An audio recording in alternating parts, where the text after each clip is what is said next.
Vanakkam. Welcome to our Edal Academy YouTube channel. Myself, I am Yoganandam. I have been working as biology lecturer. In today's class, let us discuss about the topic human reproductive system. While you're talking about humans, humans are sexually reproducing and viviparous organisms. What do you know about viviparous? Giving birth young one is called as viviparous. The reproductive events in humans include formation of gametes, it is called as gametogenesis, sperms in males and ovum in females, transfer of sperm into the female genital tract is called as insemination, and fusion of male and female gamete is called as fertilization, leading to formation of zygote. This is followed by the formation and development of blastocyst, and its attachment to the uterine wall is called as implantation. Embryonic development is called as gestation, and delivery of baby is called as partition. These reproductive events occur after puberty. There are remarkable differences between the reproductive events in male and in female. For example, sperm formation continues even in old men, but the formation of ovum ceases in women around the age of 50 years. So you try to remember the differences between male and female. Let us discuss about the male reproductive system. While you are talking about the male reproductive system, the male reproductive system is located in pelvis region. It includes a pair of testes along with ducts, glands and external genitalia.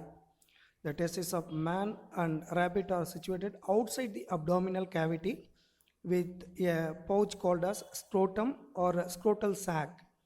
The scrotum helps in maintaining the low temperature of the testes around 2 to 2.5 degrees Celsius lower than normal internal body temperature. It is necessary for spermatogenesis. In adults, each testis is oval in shape with a length of 4 to 5 centimeter and width of 2 to 3 centimeter. While you are talking about the testis, it is covered by a dense covering. Each testis has around 250 compartments which are called as testicular lobules. Each locule contains 1 to 3 highly coiled seminiferous tubules in which sperms are produced.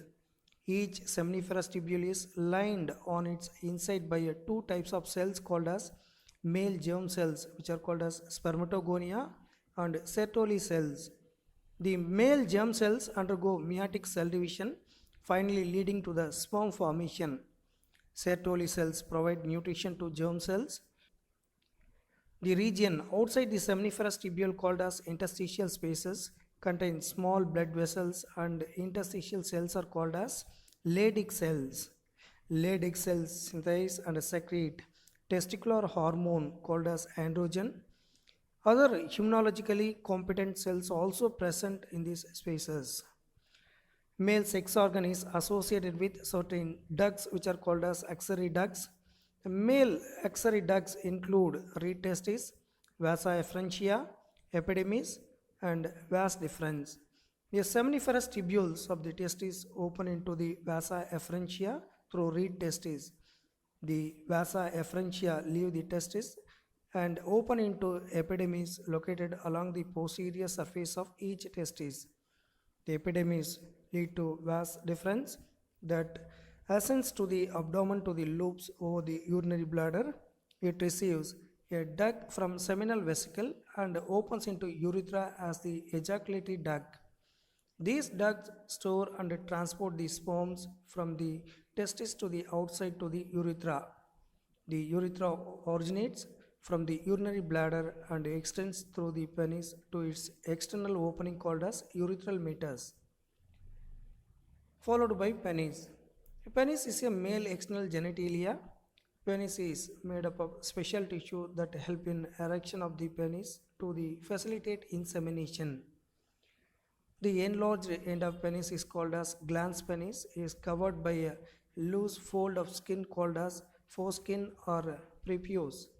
Seminal plasma and sperms together called as semen. Seminal plasma carry out there are several functional activities. Here we are going to discuss about some functions of seminal plasma. First one is it helps for transporting sperms. It supplies nutrients to sperms. It provides alkalinity to contract acidity of uterus.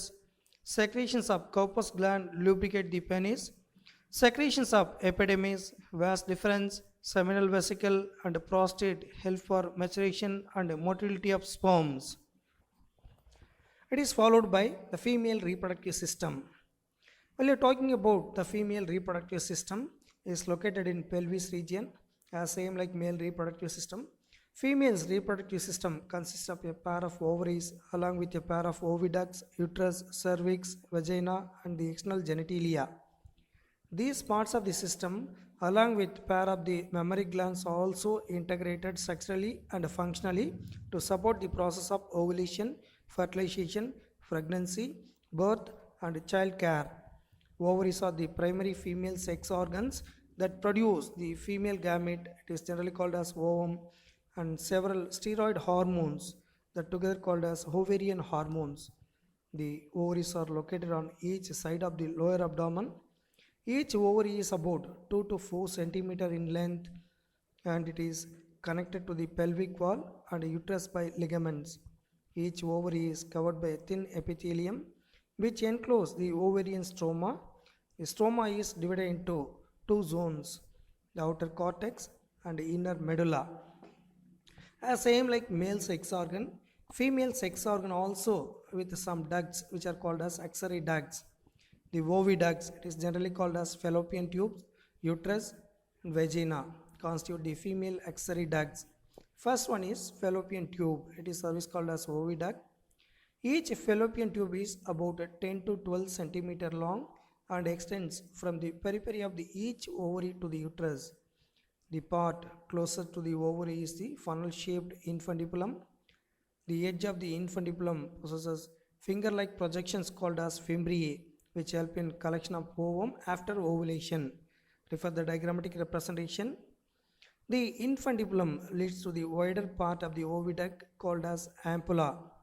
The last part of the oviduct is isthmus, has a narrow lumen and joins the uterus.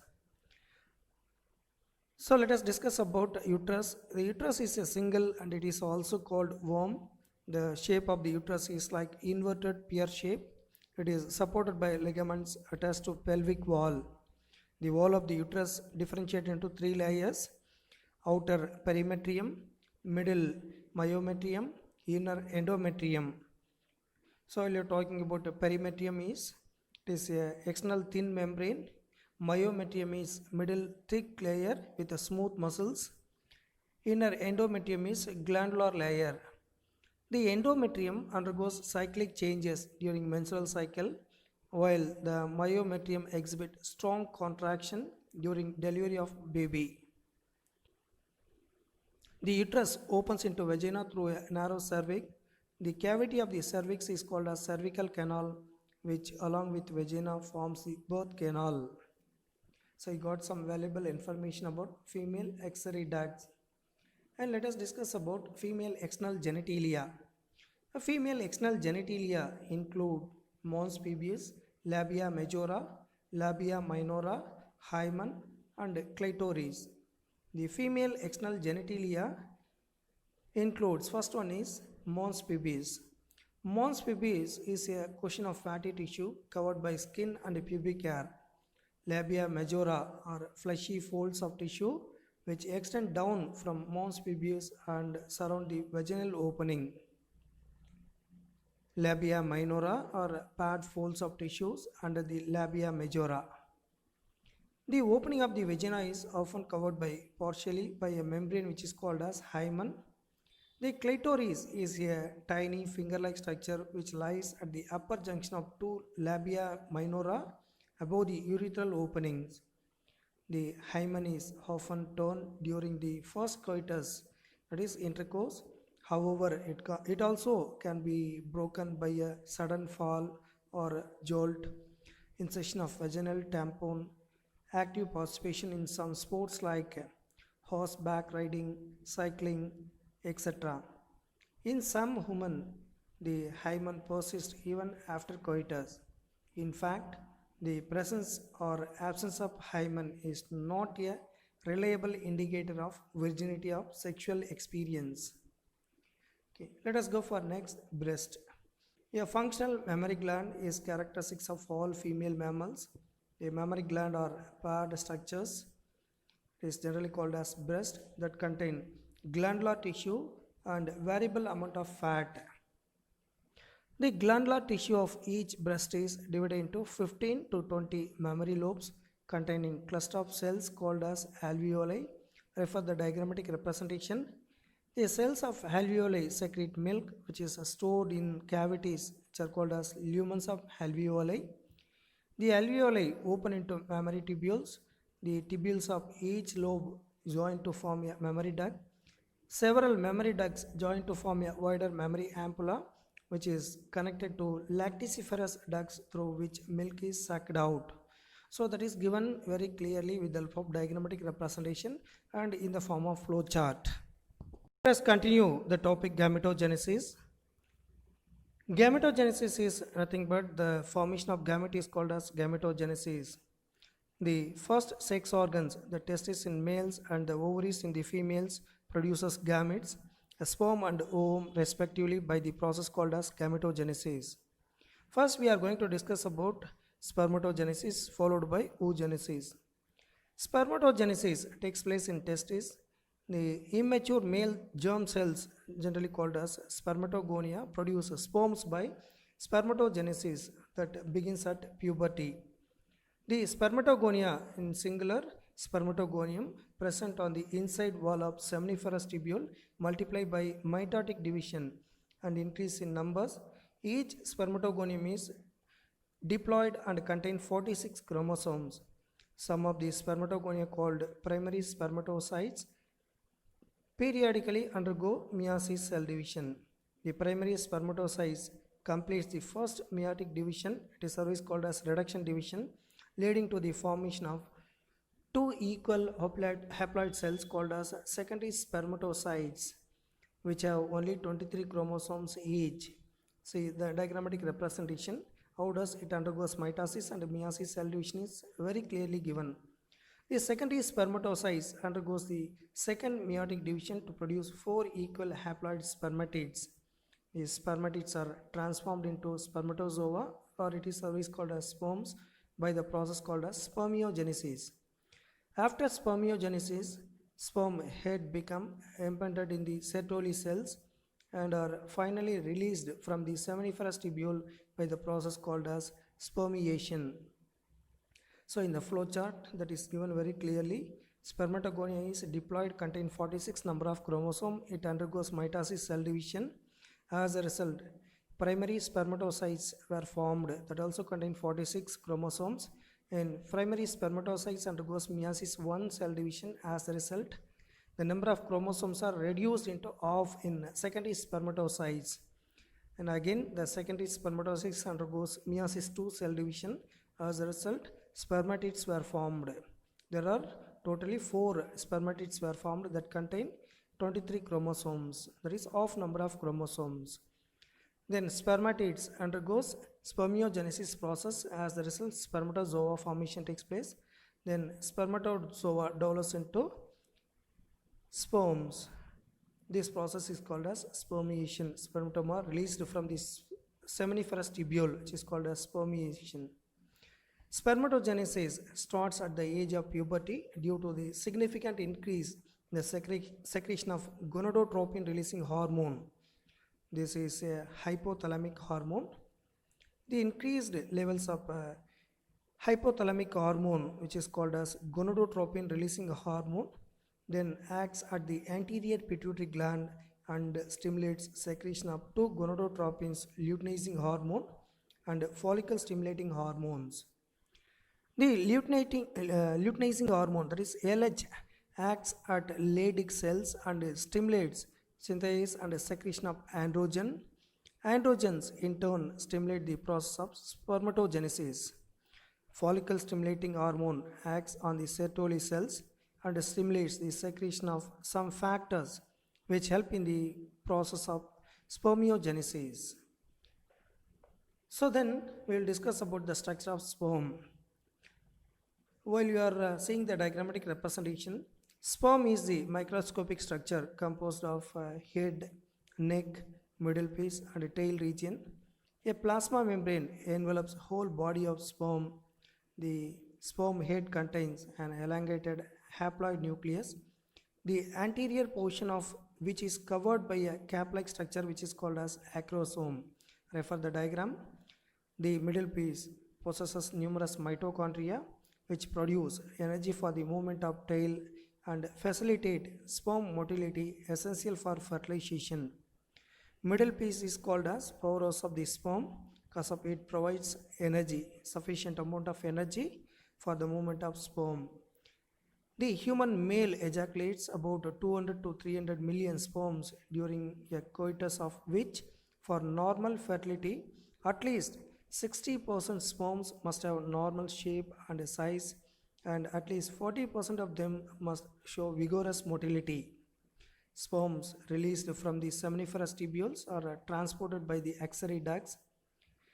Secretions of epidermis, vas deferens, seminal vesicle, and prostate are essential for maturation and motility of sperms. The seminal plasma, along with the sperm, constitute the semen. The function of male sex axillary ducts and glands are maintained by the testicular hormone, which is called as androgens. So I think you got some valuable information about spermatogenesis and the structure of sperm. So that both are very clearly given with the help of diagrammatic representation. So one time, if you are listening carefully, can understand each and every point. So it may be very useful for your board examination as well as for NEET examination. Is followed by oogenesis. The process of formation of mature female gamete is called as oogenesis, which is markedly different from the spermatogenesis. Oogenesis is initiated during the embryonic development stage when a couple of million gamete mother cells, that is called as oogonia, are formed within each fetal ovary. No more oogonia are formed and added after birth. These cells start division and enter into prophase 1 of the meiotic division and get temporarily arrested at the stage called primary oocytes. Each primary oocyte then gets surrounded by a layer of granulosa cells and then called the primary follicle. A large number of these follicles degenerate during the phase from birth to puberty. Therefore, at puberty, only 60,000 to 80,000 primary follicles are left in each ovary. The primary follicles get surrounded by more layers of granulosa cells and a new theca and called secondary follicles. The secondary follicle soon transforms into a tertiary follicle, which is characterized by a fluid-filled cavity called as antrum. The theca layer is organized into inner theca interna and an outer theca externa. It is important to draw your attention at this stage that the primary oocyte within the tertiary follicle grows in a size and completes its first meiotic division. It is an unequal division resulting in the formation of a large haploid secondary oocyte and a tiny first polar body. Refer the diagrammatic representation. The secondary oocyte retains bulk of the nutrient-rich cytoplasm of the first oocyte. The first polar body born out of a first meiotic division divide further or degenerate. At present, we are not very certain about this. The tertiary follicle further changes into the mature follicle or Graafian follicle. The Graafian follicle now ruptures to release the secondary oocyte, it is otherwise called as ovum, from the ovary by the process called as ovulation. So this everything is very clearly given with the help of diagrammatic representation. Next, let us discuss about the topic menstrual cycle. What do you know about menstrual cycle? The reproductive cycle in female primates, example monkeys, apes and human beings, is called as menstrual cycle. It is a kind of rhythmic cyclic changes in the female reproductive system. The first menstruation begins at puberty and it is called as menarche. In human females, menstruation is repeated at an average interval of about 28 or 29 days. The cycle of events starting from one menstruation till the next one is called as menstrual cycle. One ovum is released, it is called as ovulation. During the middle of each menstrual cycle is divided into, there are three stages. Menstrual or bleeding phase, that is the first stage. The cycle starts with the menstrual phase when the menstruation flow occurs and it lasts around 3 to 5 days.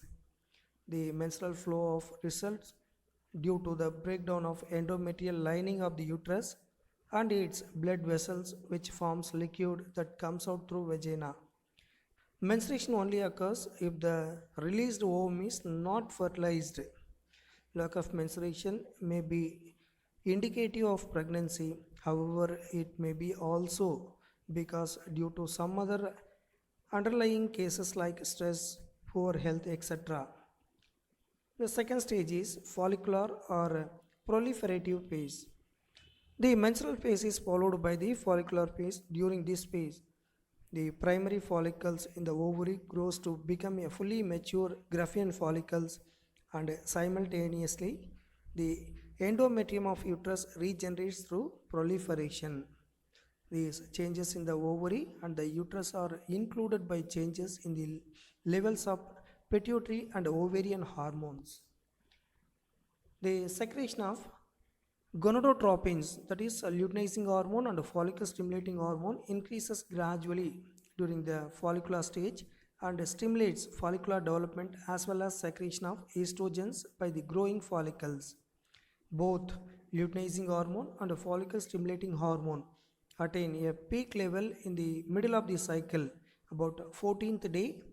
Rapid secretion of luteinizing hormone leading to its maximum level during the mid-cycle, called as luteinizing hormonal surge, induces rupture of Graafian follicles and thereby the release of ovum takes place. It is called as ovulation. It is followed by luteal or secretory phase. The ovulation, this is called as ovulatory phase, is followed by the luteal phase, during which the remaining parts of the Graafian follicles transform as the corpus luteum. The corpus luteum secretes large amount of progesterone, which is essential for the maintenance of the endometrium. Such an endometrium is necessary for the implantation of the fertilized ovum and other events of pregnancy. During pregnancy, all events of menstrual cycle stop and there is no menstruation. In the absence of fertilization, the corpus luteum degenerates. This causes disintegration of the endometrium leading to menstruation, marking a new cycle. In human being, menstrual cycle ceases around 50 years of age, that is termed as menopause. Cyclic menstruation is an indicator of normal reproductive phase and extends between menarche and menopause. Let us discuss about fertilization and implantation. During copulation, that is coitus, semen is released by the penis into the vagina. This process is called as insemination. The motile sperms swim rapidly, pass through the cervix, enter into the uterus, and finally reach the junction of isthmus and ampulla. It is commonly called as ampullary isthmus junction. That is ampullary isthmus junction of the fallopian tube.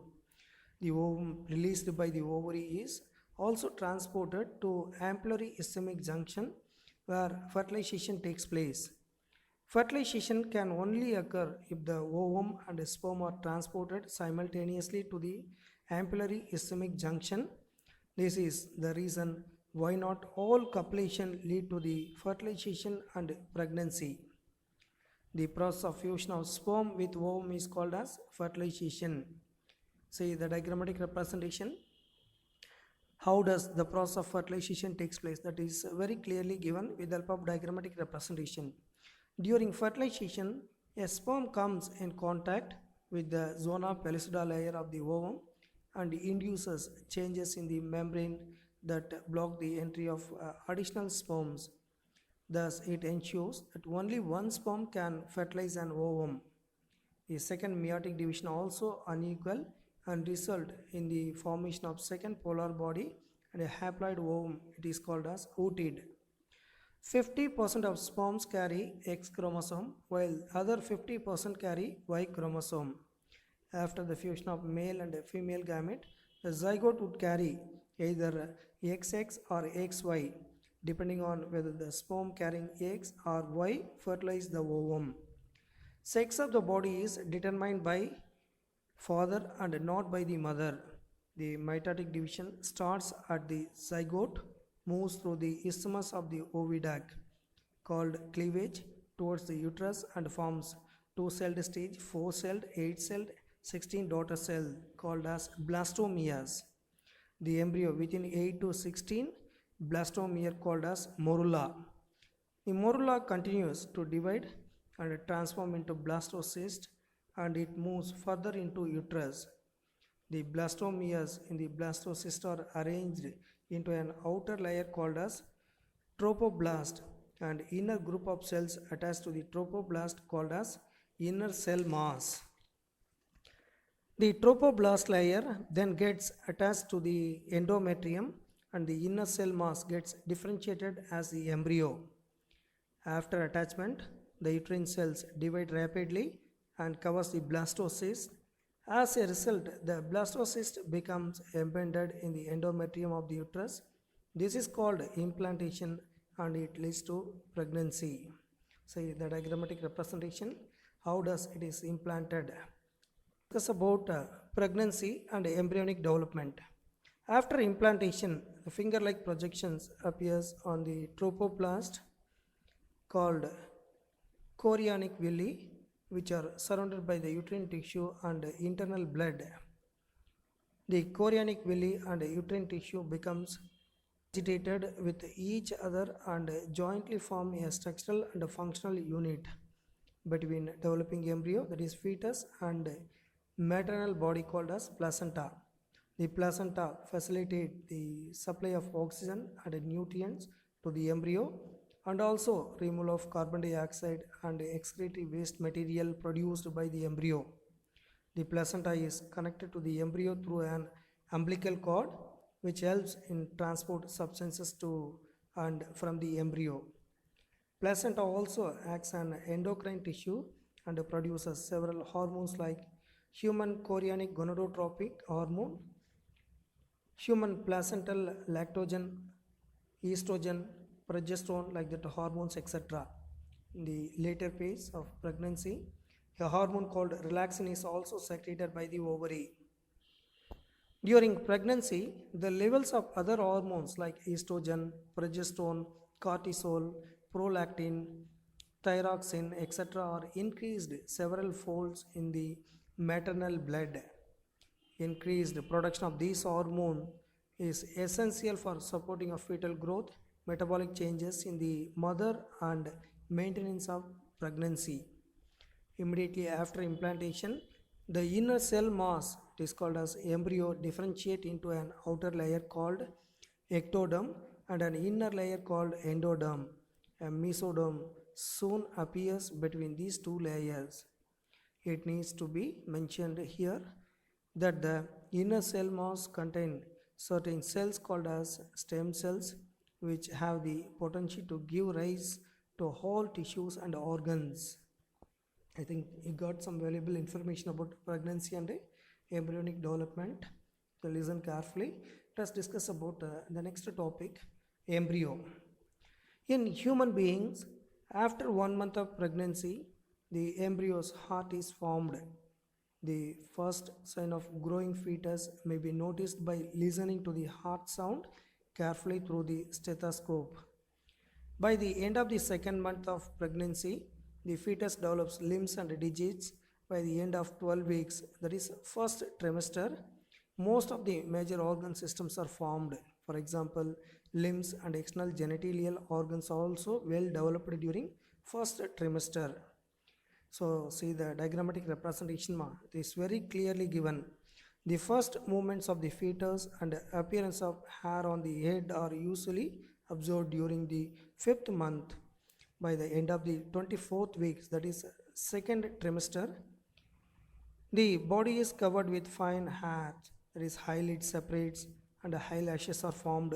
By the end of the 9 months of pregnancy, the fetus is fully developed and it is ready for delivery.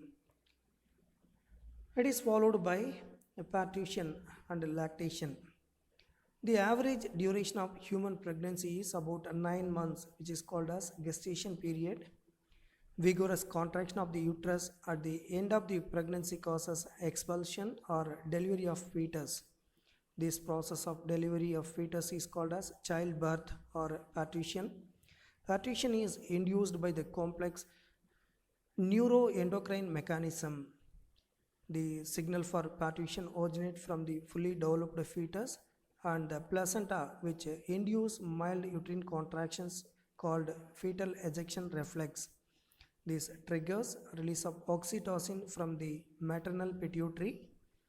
Oxytocin acts on the uterine muscles and causes stronger uterine contractions, which in turn stimulates further secretion of oxytocin.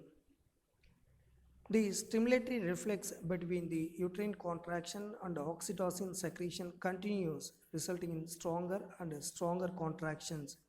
These lead to the expulsion of the baby out of the uterus through the birth canal partition. Soon after the infant is delivered, the placenta is also expelled out of the uterus. The mammary glands of the female undergoes differentiation during pregnancy and starts producing milk towards the end of the pregnancy by the process called as lactation. The milk produced during the initial few days of lactation is called as colostrum, which contains several antibodies absolutely essential to develop a resistance for newborn babies. Breastfeeding during the initial period infant growth is recommended by doctors for bringing up healthy baby. So from this lesson, there are several valuable life-oriented informations are given. So you try to remember which are the things. Like பண்ணுங்கள், share பண்ணுங்கள், comment பண்ணுங்கள், subscribe பண்ணுங்கள். நன்றி, வணக்கம்.